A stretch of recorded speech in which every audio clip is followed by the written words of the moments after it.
Your Meetings Are Costing Millions, First Edition by David Rollason. Chapter 1. The Hidden Cost of Meetings. Most organizations treat meetings as a normal and necessary part of work.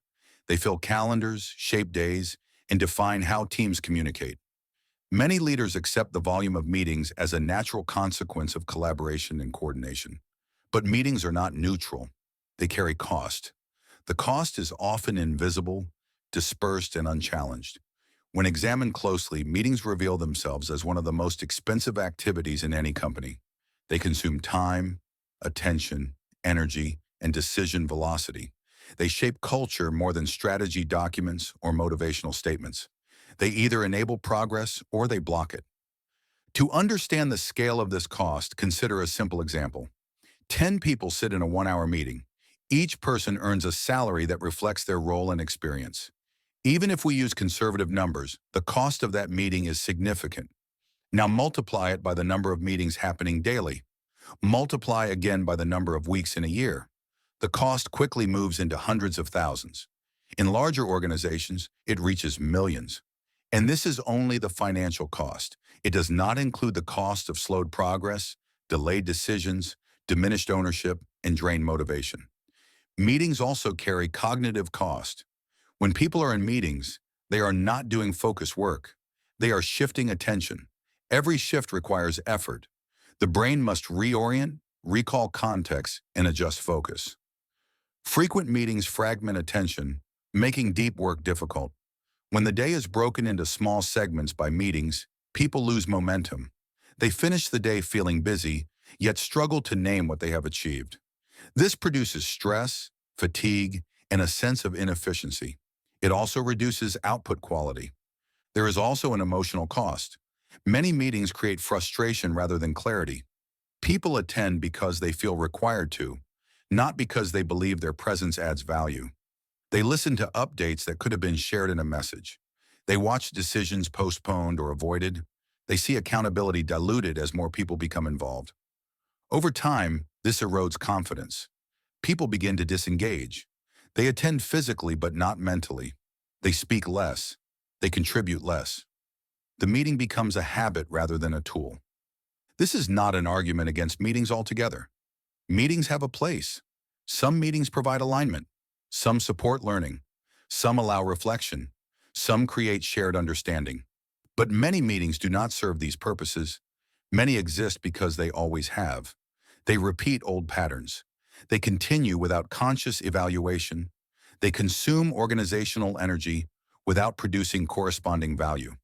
The hidden cost of meetings grows when meetings replace decision-making. When people are unclear about who has authority to decide, they gather to discuss. Discussion feels like progress because people are engaged in speaking. But unless a decision is reached and action is taken, discussion is activity without outcome. When discussion is repeated across multiple meetings, the cost compounds. The organization slows not because people are lazy or unwilling, but because the system rewards talking instead of deciding. Another cost emerges when meetings become the default method of communication. When information is shared only in meetings, people must attend to remain informed. This increases the meeting load and reduces asynchronous clarity. Instead of communication being clear and available in written form, knowledge becomes tied to presence.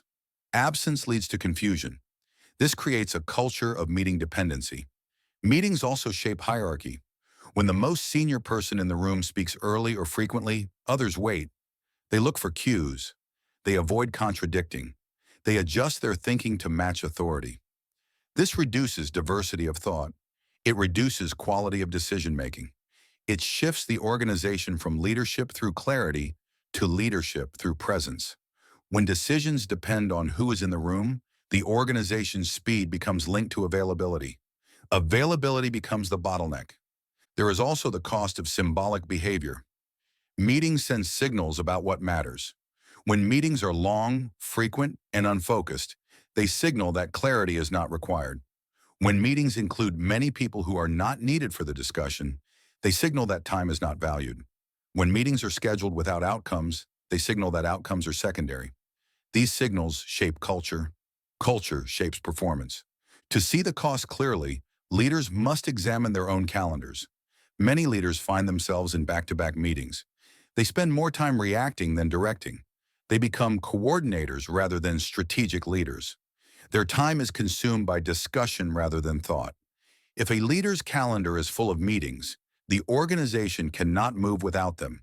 This is dependency. Dependency is expensive. The hidden cost of meetings also appears in opportunity cost. Every meeting displaces something else. It removes time that could have been spent solving problems, supporting team members, improving systems, or thinking strategically.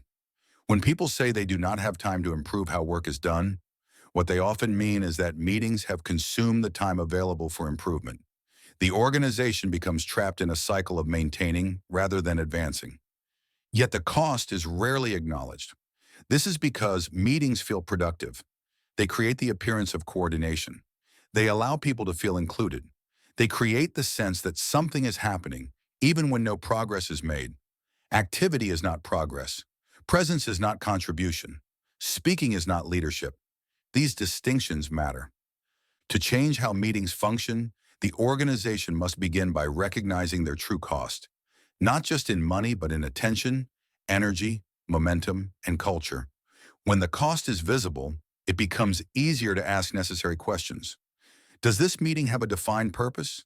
Does it require all attendees? Does it need to be as long as it is? Should it happen at all? These questions are simple. The difficulty lies in shifting the habit. Meetings are habitual. People schedule them because it feels safer to talk than to act. Meetings provide emotional cover. If a decision goes wrong, responsibility is shared. If progress stalls, no single person is accountable. The meeting becomes a shield against judgment. Changing this pattern requires clarity of ownership. When ownership is clear, fewer meetings are needed. Decisions happen faster. Communication becomes more direct. People think for themselves. Action replaces discussion. This chapter is not about eliminating meetings entirely. It is about recognizing that many meetings do not serve the organization. They consume resources without producing value. The hidden cost is real and significant. Reducing this cost does not require complicated tools or new frameworks. It requires clarity of purpose, discipline and structure, and confidence in ownership.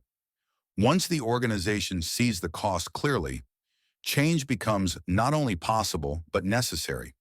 The next chapters will address why meetings have become excessive, how to redesign them, and how to replace unnecessary meetings with systems that create alignment and progress without gathering people unnecessarily.